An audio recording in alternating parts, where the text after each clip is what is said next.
Hey everybody, Gil here with the Sailing Vessel Dream Chaser, and in last week's episode we finished the teak mast step. We built up layers with epoxy and covered it with varnish. It rained like a son of a gun with a lot of lightning, and this week we are stepping the mast. We've been wanting to do this for a while. It's been wrapped up in paper and we've been waiting on the coach house roof to be done and painted before it was time.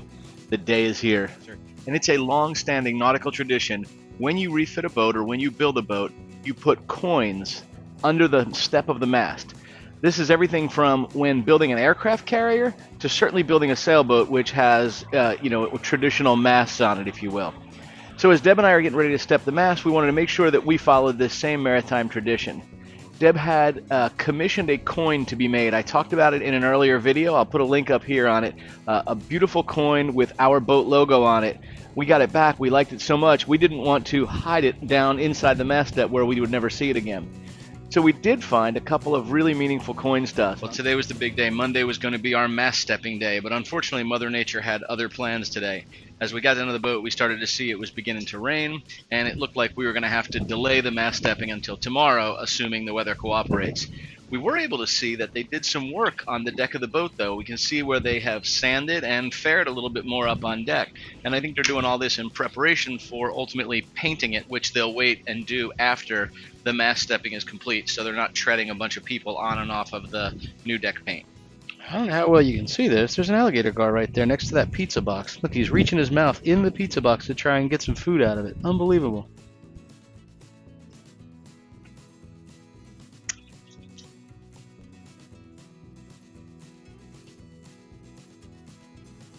Well, our new planned mast stepping day is today, Tuesday.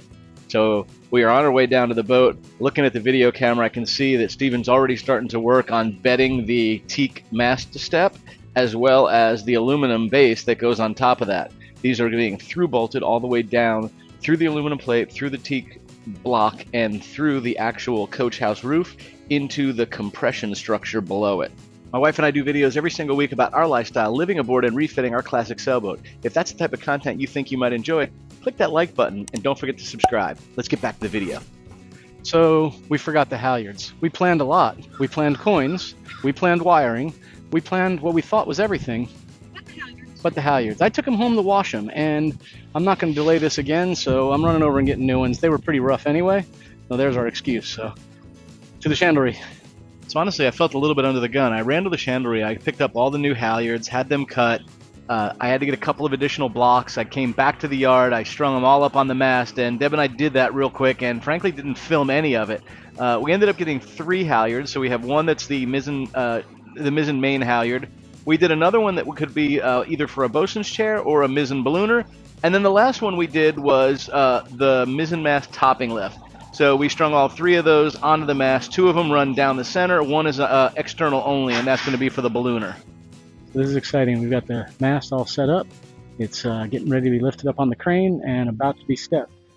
The new teak step is down, as well as the aluminum base. So Deb found some really cool coins for the mast stepping. The one in the upper left-hand corner is actually from the Krewe of Poseidon, and in 1978, during one of the Mardi-Gras parades, that is actually a coin that they threw from the floats as a doubloon. The coin in the upper right-hand corner is actually a 2018 silver piece, and the coin in the bottom is a 1978 JFK half dollar. The interesting thing here is 1978 is the year the boat was built, and 2018 is the year of the refit, which is the reason why these coins were selected. So now it's just a matter of laying them all out on the mast step, making sure we know where they're going to go. So we are adhering the coins to the mast step. We'll be raising the mast here shortly. You want the 2018 in the front or back? Back. We're just using 5200 here on the bottom of each of these cases, putting a line of it and then attaching it to the step. And then that one with Poseidon facing up. This one right here? Yep.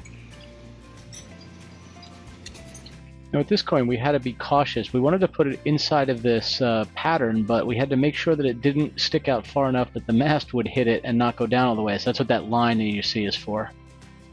And now it's a matter of attaching the Poseidon coin, and Deb wanted to have it facing the other way, so one faces the bow and the one in the back faces the stern. And they're all set and adhered.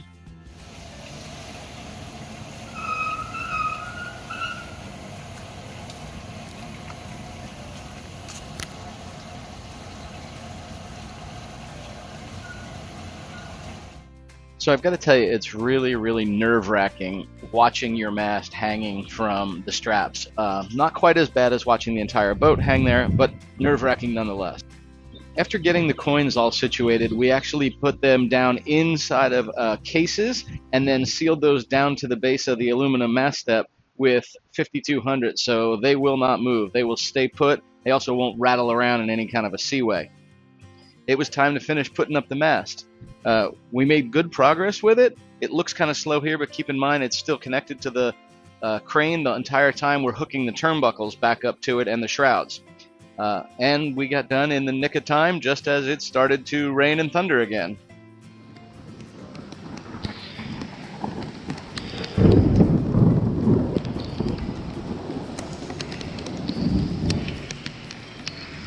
So we're down on the boat, we're preparing for the rear stanchion handrails, and in order to do that we have to drill holes down through the cap rail or calf rail or taff rail or whatever the heck that thing's called. Makes me a little nervous. I don't like drilling holes in my boat ever, especially not in really good looking teak, but that's what we're about to do. Now, let me show you. I drilled these very slow and used a Forstner bit to make sure that the cut was smooth on all sides. All right, so we've got the first one drilled, and you can kind of see here we just ran it through the top rail, and it's only sitting there as a practice piece. He's going to make a base that'll go down below, and we'll mount this right on there. And we did 1/8 of an inch, which gives us a 1/16 on each side. And we get a little bit of play in the event this has to be adjusted slightly. And then, obviously, before he does this, I will epoxy the inside of these holes. This will help strengthen everything up as well. Yeah, it's nice to have the mast step today, and went ahead and got these holes all done in the cockpit. Let me show you what they look like. All right, so we have the first hole drilled right here, and just a piece of pipe in it to see how it looks. Another one here on the rail, another one right back there, another one right here on the corner, and then there'll be one here where that little bimini frame is, one where the shackle is, one over on the other side where that bimini frame is, and then we sort of mirror image right down along this side, and ultimately it's going to come right up there and match up with the solid rails on that side with a boarding gate. So looking forward to that. But it's awesome to see the mast up. Clearly, there's a lot of lines to organize there. We still have to get the electronics connected, so I got to go up the mast. So she's looking good up on deck here. Big deck. We still need to paint the deck, but man, are we getting close. Man, are we getting close. Loving it. Here's Michael's old boat. Awesome. Him and his wife were married on that 20 years ago. Beautiful boat, 57-footer. They just sailed it back from Alabama yesterday, I think. Good looking top. We want to progress on some of these projects we have going on. We showed how we drill holes down through the cap rail of the boat. We now need to sand those out, and we're putting one more layer of varnish on all the pieces of teak trim that are going back on the top of the boat. We have a couple of handrails, we have one companionway slide, we have the traveler car mount, as well as one of the hatch frames. And the reason we're just doing a few of these, we took them back to our storage shed. We just figured it's close to where we're staying. We can pop on, do a coat on it. And we're doing these in Latonkanoi's varnish. I really want to see the difference between this and all wood MA, and we intend to use all wood MA on the calf rails and the tow rails. So got a lot of little things going on. Get some varnish on these. We're going to go down to the boat, finish sanding some more. Or I shouldn't say finish. We're going to work on sanding some more spindles. We're going to sand the inside of each of those holes on the cap rails. We need to sand the tow rails again. I'm just trying to time all this along with the deck repainting that we're doing. I keep going back and forth. Is it better to leave it wood, so if, God forbid, any overspray gets on it, which they're covering it, but if any gets on it, I've got to sand it one more time anyway before putting the finish on? Or should I go ahead and put some varnish on it, and if they do get a little bit of overspray on it, well, I can still scuff it a little bit and get it clean. I'm not sure which is the better route, so we're still thinking about that as well. All right, so we got our storage shed set up here. This is the Latonkanoi's varnish that I mentioned before. Really impressed with it. Just to give you an idea on how this stuff looks, this piece here has, I can't remember, it's 4 or 5 layers on it now. Sanding 220 between each one. It's looking really nice.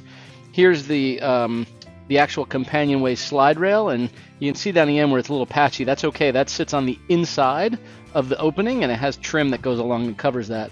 Here's what it looks like from the outside. That would all be exposed. We have our hatch cover, and we have our handrails. These are rails that we're going to be putting along the roof of the boat. So I'm going to get started, get another coat of varnish on each of these things before I head down to the boat and get a little bit more sanding done.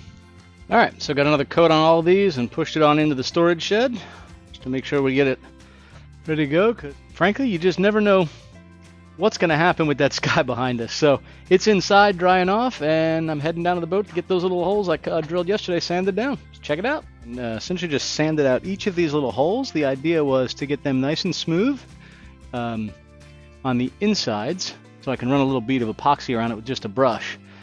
That way it's good and sealed up when the poles end up going through there for the new handrails. But I've got to show you this because it looks nice to see the deck all done, and it looks really good. You know, I've got this 2-inch or so section all the way around it, down the edges. Done the same thing over here. You can see the gap between the hatch and the non-skid, and then right here, a nice job all the way around all these. Even up here on the rails, you know, kind of show you this decorative piece. This looks good right here, so you can kind of see it goes from a point with the non-skid, comes right up at a nice angle, looks very symmetrical, and then they have it around each of these rails. And this is where I need to replace that rail, and you can see they left the spot right there as well. So looks good. I have to do a little touch-up paint there, but it's good. Looking forward to the rest of it. All that's going to get done too. There we go, from the deck of the boat. Looking pretty good. And we've got a mizzen. I like it. A real nice job here.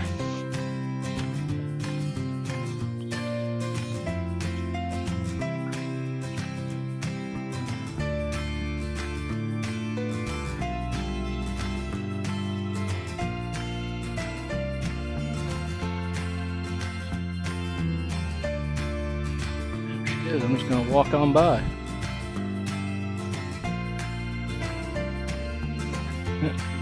See the sun setting because my shadow is long. Yeah, good though.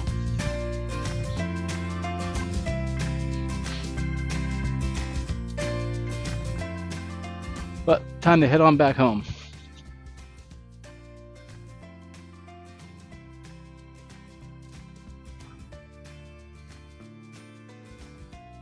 Well, it's Thursday, and I came down to the boat after work just to get a couple of small things done, but really needed to get them done.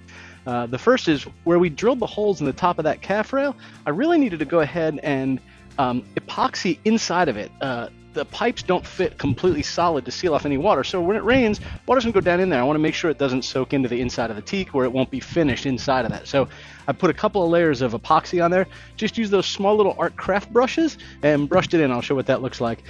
The other thing I needed to do is come on over and start to drill holes through the actual gunnels out to the side of the boat where I'm going to through bolt the new stanchion bases. And again, they're not attached to the deck, they're attached to the gunnels. So I'll show you what that looks like. A little scary, by the way, taking about a 1.5 foot long drill bit and drilling 5-inch long holes through the side of the boat. Let me show you what I got.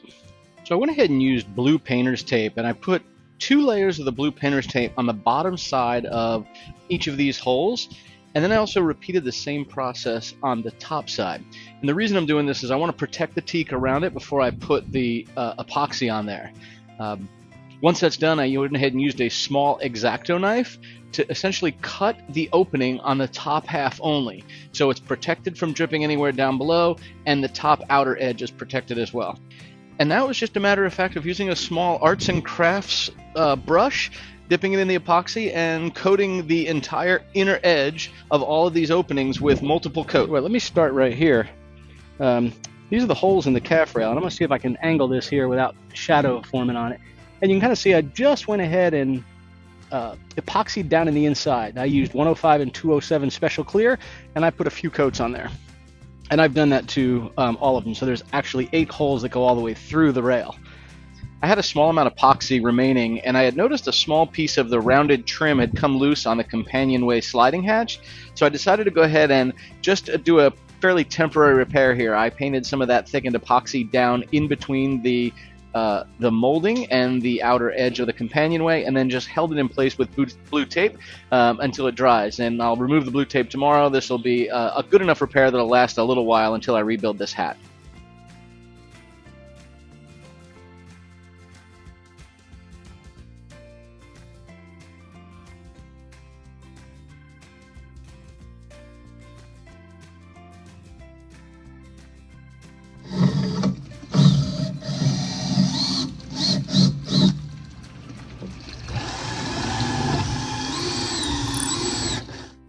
So you can kind of see the stanchion bases right down here. What I want to show you is there's 4 holes in each one. You can see the upper right and the lower left. And I essentially drilled long holes through those, and I'll show you what they look like on the outside.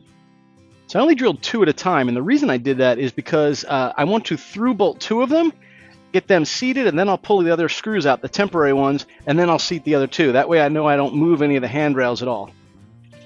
Now you can kind of see what it looks like here with the 2 holes coming through there. And obviously there'll be 2 here when we get said and done, but that's a good start. And what I'll essentially do is widen this up. This is 1/4-inch hole. I'll widen this up just a tad. I'll put 4200 in both sides of this and then bolt these together. So I'm going to have a small backing plate here. Probably use stainless washers to get that done. The last piece I'll show you is right here. So this pipe needs to be cut and welded together. And what Nick was saying is, rather than do it right now, he's going to wait until I get all these bases and stanchions fixed in place, and then he'll cut those and weld them. That way, he's not having to try and fit or adjust those in any way after the fact.